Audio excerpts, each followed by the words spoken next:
Bonjour au peuple de Dieu, bonjour à l'ensemble du corps de Christ, bonjour à tous les bien-aimés qui nous écoutent à travers le monde.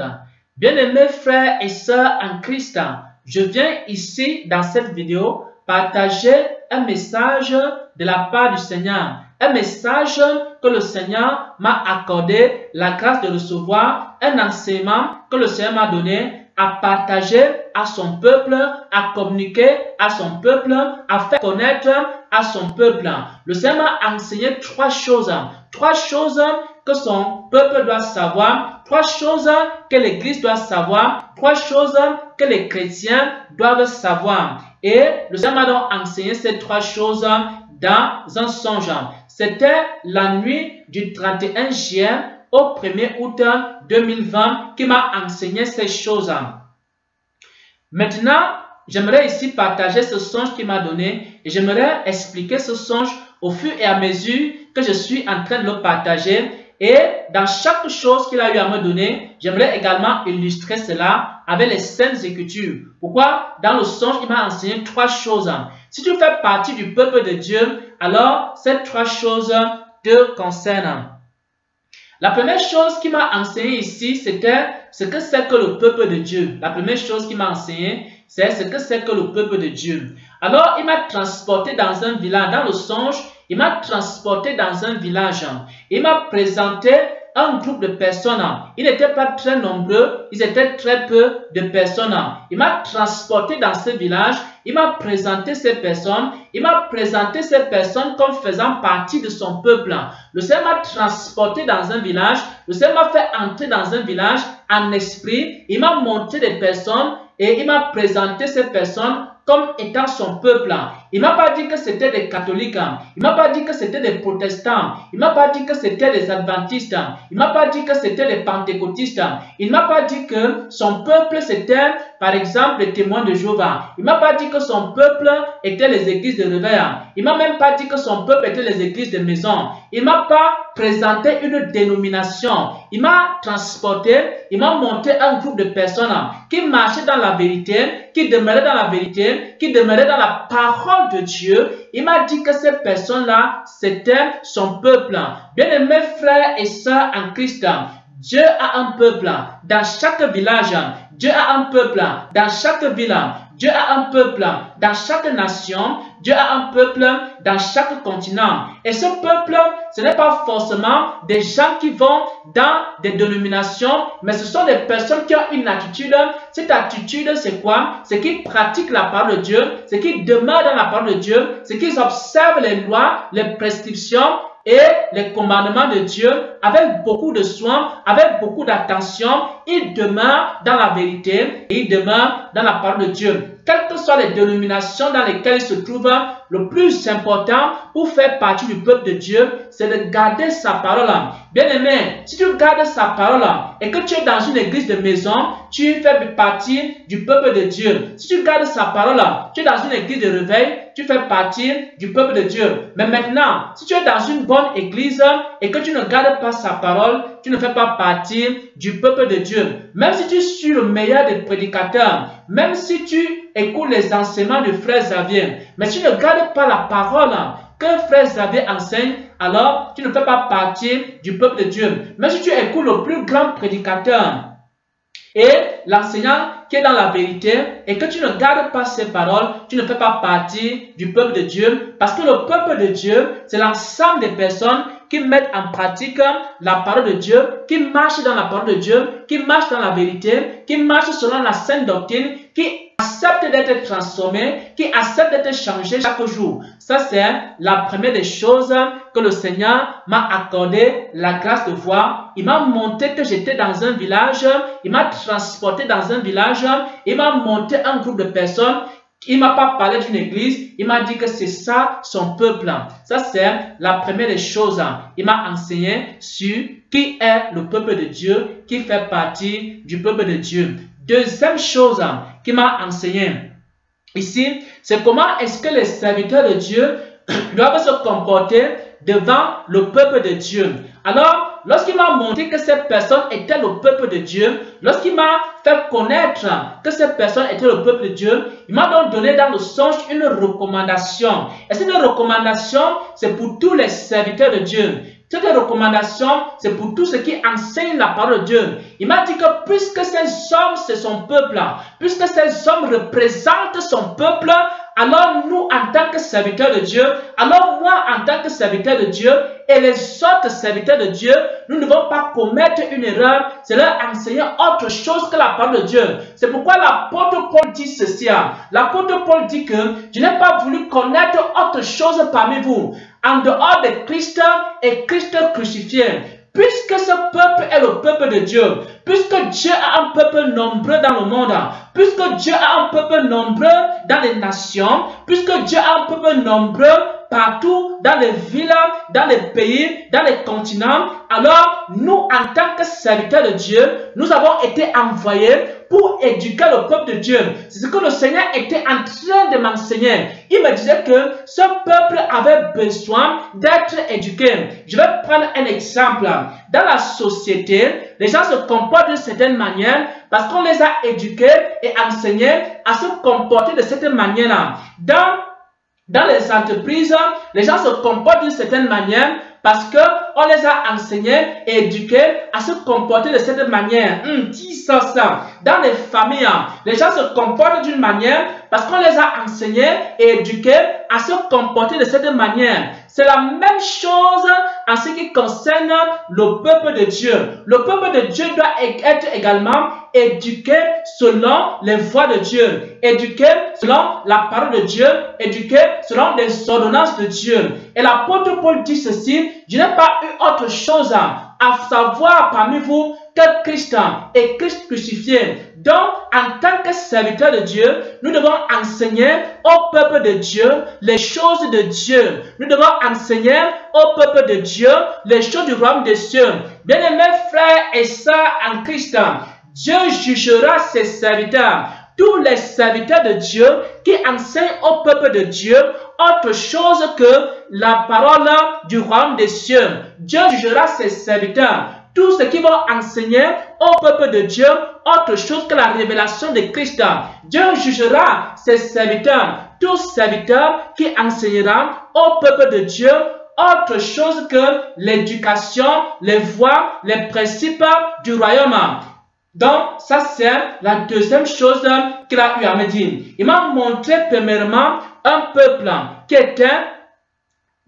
qui m'a présenté comme son peuple, et deuxièmement, il m'a dit que les serviteurs de Dieu, et également, il m'a dit que nous, en tant que serviteurs de Dieu, nous ne devons pas enseigner n'importe quoi au peuple de Dieu, et que nous ne devons pas enseigner autre chose que l'éducation qui vient du royaume des cieux au peuple de Dieu. Et ça, c'était la deuxième chose qu'il a eu à me dire. Pour la deuxième chose, nous allons entrer dans Acte 18, Acte des Apôtres 18, à partir du verset 9. Nous allons entrer dans Acte des Apôtres 18, à partir du verset 9, pour voir la deuxième chose qu'il a eu à me montrer. Donc, c'est l'apôtre Paul, lorsque l'apôtre Paul est arrivé à Corinthe et qu'il devait prêcher l'évangile à Corinthe. Nous allons lire ici, Acte 18, verset 9. Le Seigneur dit à Paul en vision pendant la nuit, le Seigneur dit à Paul en vision pendant la nuit, pendant que Paul se trouvait à Corinthe: ne crains point, mais parle et ne te tais point. Ne crains point, mais parle et ne te tais point, c'est-à-dire ne ferme point ta bouche. Car je suis avec toi, c'est le Seigneur Jésus qui s'adresse ici à Paul. Car je suis avec toi et personne ne mettra la main sur toi pour te faire du mal. Il était en train d'encourager Paul, de le fortifier et qu'il ne devait pas arrêter de prêcher l'évangile. Maintenant, il lui donne la raison pour laquelle il doit continuer à prêcher la parole de Dieu. Car j'ai un peuple nombreux dans cette ville. Car j'ai un peuple nombreux dans cette ville. Dieu a un peuple nombreux dans les villes. Dieu a un peuple nombreux dans les nations. Et ce peuple doit être enseigné sur la parole de Dieu. Il doit recevoir une éducation qui est l'éducation du royaume des cieux. Et l'apôtre Paul va donc continuer à prêcher l'évangile à Corinthe. Et à la suite, l'apôtre Paul va demeurer à Corinthe pendant 1 an et 6 mois. Et on dit ici qu'il était demeuré en enseignant parmi les Corinthiens la parole de Dieu. Donc Dieu avait un peuple nombreux à Corinthe et Dieu a envoyé l'apôtre Paul à Corinthe.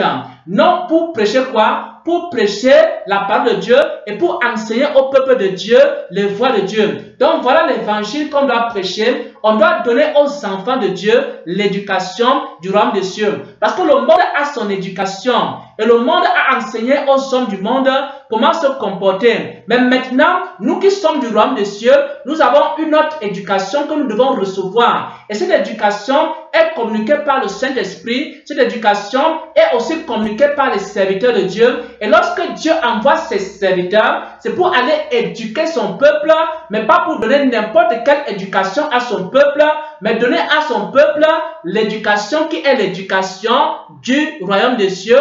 Pourquoi? Parce qu'il y a un seul Dieu qui est le Dieu vivant. Il y a un seul Seigneur, notre Seigneur Jésus, qui est aussi vivant. Il y a un seul Esprit, l'Esprit du Dieu vivant, qui est le Saint-Esprit. Et il y a un seul royaume, qui est le royaume des cieux, qui va demeurer éternellement. Et il y a un seul peuple également qui va demeurer éternellement. C'est le peuple de Dieu. Et ce peuple reçoit une seule éducation, l'éducation du royaume. C'est la même éducation qu'Abraham avait reçue, la même éducation qu'Isaac avait reçue, la même éducation que Jacob avait reçue, la même éducation que David avait reçue, la même éducation que Moïse avait reçue, la même éducation que Jérémie avait reçue, la même éducation que tous les prophètes, Ézéchiel, Daniel, Isaïe avaient reçue, et la même éducation que tous les apôtres du Nouveau Testament ont reçu, la même éducation que l'apôtre Pierre a reçu, la même éducation que l'apôtre Jacques a reçu, l'apôtre Jean a reçu, l'apôtre Paul a reçu. C'est l'éducation du royaume des cieux. Et l'apôtre Paul se trouve ici à Corinthe. Pendant qu'il est à Corinthe, il est en train de transmettre l'éducation du royaume des cieux. Et c'est notre mission en tant que serviteur de Dieu, transmettre l'éducation du royaume des cieux au peuple de Dieu. Nous n'avons pas d'autre mission. Nous ne sommes pas là pour nous prêcher nous-mêmes. Nous ne sommes pas là pour prêcher comment nous sommes beaux. Nous ne sommes pas là pour prêcher comment nous sommes sages. Nous ne sommes pas là pour prêcher comment nous sommes éloquents. Nous ne sommes pas là pour prêcher comment nous avons des voitures. Nous ne sommes pas là pour prêcher comment nous avons des maisons. Nous ne sommes pas là pour prêcher nos diplômes. Nous ne sommes pas là pour prêcher autre chose que Christ et Christ crucifié. Bien-aimés frères et sœurs en Christ, le Seigneur m'a donc enseigné la deuxième chose. Les serviteurs de Dieu doivent enseigner et donner au peuple de Dieu l'éducation du royaume des cieux, parce que le monde n'enseigne pas ces choses, mais c'est le rôle des serviteurs de Dieu d'enseigner au peuple de Dieu les choses de Dieu. Ça, c'est la deuxième chose. Ça. Oh mon Père et mon Dieu, que cela est glorieux et merveilleux de recevoir la vie de Dieu. Et la troisième chose qu'il m'a donné maintenant, il m'a enseigné dans une expression. Il m'a enseigné une expression. Il m'a fait comprendre dans le songe, il m'a fait comprendre que lorsque les enfants de Dieu se saluent, il y a une expression qui a disparu dans les églises. Il y a une expression qui a disparu au milieu du peuple de Dieu. Et il faudra que l'église retrouve cette expression. Cette expression, c'est quoi? L'expression qui dit que Dieu est un Dieu vivant. Cette expression, c'est l'expression qui dit que Dieu est un Dieu vivant. Il m'a donc donné cette expression-là dans le songe. Et dans le songe, il m'a montré que je me trouvais avec des personnes. Il m'a montré que je me trouvais avec le peuple de Dieu et nous étions en train de nous saluer. Il m'a montré que j'étais avec le peuple de Dieu et on était en train de se saluer et on demandait les nouvelles. Et alors, on a demandé les nouvelles aux chrétiens. Les chrétiens ont répondu que ça allait bien par la grâce de Dieu. Par exemple, dans le monde, lorsque on te pose une question parmi les enfants de Dieu, on te demande comment tu vas, tu réponds, je vais bien par la grâce de Dieu. Mais le Seigneur m'a fait comprendre ici que cette expression-là n'est pas très bonne et que les enfants de Dieu doivent ajouter quelque chose. Au lieu de dire simplement ça va bien par la grâce de Dieu, ils doivent dire ça va bien par la grâce du Dieu vivant. Ils ne doivent pas dire ça va bien par la grâce de Dieu, ils doivent ajouter ça va bien par la grâce du Dieu vivant. Ils doivent ajouter ça va bien par la grâce du Dieu vivant. Maintenant, je me suis posé dans la question de savoir, est-ce que l'expression le Dieu vivant existe également dans les Écritures? Est-ce que ce que le Seigneur m'a enseigné là, ça existe également dans les Écritures? J'ai donc commencé à faire mes recherches à mon réveil. J'ai commencé à faire mes recherches pour voir, Est-ce que dans la Bible, les gens utilisaient cette expression-là où ils désignaient Dieu comme étant le Dieu vivant? Alors, j'ai commencé à lire les Écritures. Je me suis rendu compte que dans l'Ancien Testament, c'est une expression qui était beaucoup utilisée. Nous allons prendre dans Deutéronome 5 au verset 26. Quel est l'homme en effet qui ait jamais entendu comme nous la voix du Dieu vivant? Donc, on présentait déjà Dieu comme étant le Dieu vivant dans l'Ancien Testament. Et c'est une expression que le peuple de Dieu utilisait déjà depuis l'Ancien Testament. Et le Seigneur voudrait que aujourd'hui, le peuple de Dieu recommence à utiliser cette expression-là. Josué 3, verset 10, il est écrit, Josué dit, à ceci, vous reconnaîtrez que le Dieu vivant est au milieu de vous. Donc même Josué connaissait cette expression-là, l'expression qui dit le Dieu vivant. Et dans Samuel aussi, on parle de Dieu comme étant le Dieu vivant. Et il est écrit dans 1 Samuel 14, verset 45, loin de là, l'Éternel est vivant, il ne tombera pas à terre un seul cheveu de sa tête. 1 Samuel 17, verset 26, et c'est David qui est en train de parler ici. Qui est dans ce Philistin? C'est un circoncis pour insulter l'armée du Dieu vivant. Donc, David était en train de présenter ici Goliath comme un incirconcis qui était en train de faire quoi? D'insulter l'armée du Dieu vivant. Donc, cette expression, le Dieu vivant, c'est une expression que Dieu avait déjà enseignée à ses prophètes. Avant même la Nouvelle Alliance, une expression qui était déjà connue et qui se trouve dans les Écritures. Même Job connaissait cette expression. Vous allez voir ça dans Job 27 au verset 2. Dans Somme, David aussi connaissait cette expression. Mon âme a soif de Dieu, du Dieu vivant. Mon âme soupire et languit après les parvis de l'Éternel. Mon cœur et ma chair poussent des cris vers le Dieu vivant. Et Daniel aussi connaissait cette expression. Daniel, serviteur du Dieu vivant, ton Dieu que tu sers avec persévérance. Donc, même au temps de Daniel, cette expression était connue. Car, Daniel 6 au verset 26, car il est le Dieu vivant, il subsiste éternellement. Et vous allez aussi voir cela dans la Nouvelle Alliance. Nous allons voir également comment l'apôtre Paul utilisait aussi cette expression de Dieu comme étant le Dieu vivant. Il dit ici, dans 2 Corinthiens 3 au verset 3, vous êtes manifestement une lettre de Christ écrite par notre ministère, non avec de l'encre, mais avec l'esprit du Dieu vivant. Donc, ils appellent le Saint-Esprit comme étant l'esprit du Dieu vivant. Et c'est l'apôtre Paul. Dans Hébreu également, on parle la même chose. On dit ici, prenez garde, frères, que quelqu'un de vous n'ait un cœur mauvais et incrédule au point de se détourner du Dieu vivant. Donc, vous allez voir cette expression-là qui était utilisée dans l'Ancien Testament et dans le Nouveau Testament. J'ai reçu cette expression-là, frère, dans ce songe-là. Et je voulais vérifier donc, et je suis tombé donc dans les passages des Écritures où j'ai vu que ce soit dans l'Ancien Testament ou alors dans le Nouveau Testament, le peuple de Dieu a toujours utilisé cette expression. Et c'est ce que le Seigneur voudrait que aujourd'hui, le peuple de Dieu recommence à utiliser cette expression. Cette expression, c'est quoi? C'est que Dieu est vivant. Et je vais ici terminer par un témoignage. Il y a un frère un jour qui est venu vers moi. Moi, je n'avais encore jamais entendu cela. C'est lui qui m'a dit cela. Un jour, il vient, il me dit que lorsque il était en train de prier, le Seigneur lui a dit quelque chose. Il lui a dit que chaque fois qu'il fait face à des difficultés dans sa vie, il faut qu'il dise que mon Dieu est vivant, je vais m'en sortir. Mon Dieu est vivant, il va me soutenir. Donc, Dieu lui disait de souvent utiliser cette expression-là quand il fait face à des difficultés. Donc, c'est une expression qu'on peut utiliser lorsque tu es en train de saluer quelqu'un. Tu dis, ça va bien, et tu réponds, tu dis, ça va bien par la grâce du Dieu vivant. Et aussi, lorsque tu fais face à des difficultés, tu peux dire, mon Dieu est vivant et il me donnera la force de surmonter. Mon Dieu est vivant, je vaincrai. Et également, les apôtres utilisaient cette expression, les prophètes utilisaient cette expression et le Seigneur voudrait également que nous puissions utiliser cette expression-là. Pourquoi? Pour matérialiser le fait que notre Rédempteur est vivant, notre Seigneur est vivant, notre Dieu est vivant, il vit et il règne éternellement. Il n'est pas comme les dieux de Baal, il n'est pas comme les dieux de Baal, il n'est pas comme les dieux morts, mais il est un Dieu vivant qui vient au secours de ses enfants, il est un Dieu vivant qui est avec ses enfants, il est un Dieu vivant qui vit, qui règne éternellement. Il est avant toute chose et toute chose subsiste par lui et nous aussi, nous allons vivre par lui, à travers lui. Et voilà donc les 3 choses que le Seigneur m'a enseigné en cette nuit pour son peuple.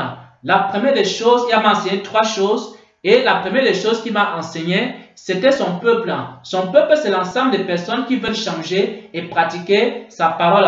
Deuxième chose qu'il m'a enseigné ici, encore en cette nuit, c'est que lorsque nous sommes des serviteurs de Dieu, on doit enseigner au peuple de Dieu les choses du royaume des cieux et non pas autre chose. On ne doit pas enseigner au peuple de Dieu notre argent, nos comptes bancaires, nos maisons, nos voitures et toutes ces choses-là. Ce n'est pas ça qu'on doit enseigner au peuple de Dieu. Mais on doit enseigner au peuple de Dieu quoi? On doit enseigner au peuple de Dieu l'éducation du royaume des cieux, comment se comporter dans le royaume des cieux, quels sont les comportements que Dieu aime, etc. Et troisième chose qu'il m'a enseigné ici, c'est que il y a une expression que le Seigneur voudrait que cette expression revienne dans l'église, que les chrétiens recommencent à utiliser cela, parce que c'est une expression qu'il a enseignée aux patriarches, il a enseigné à Abraham, il a enseigné à Isaac, il a enseigné à Jacob, à David, à tous les prophètes de l'Ancienne Alliance. Il a également enseigné ça à ses apôtres dans le Nouveau Testament. Il faut que l'église retourne à cette expression et que l'église commence à invoquer le Dieu vivant au nom de notre Seigneur et Sauveur Jésus-Christ. J'ai ainsi partagé sa parole. Amen.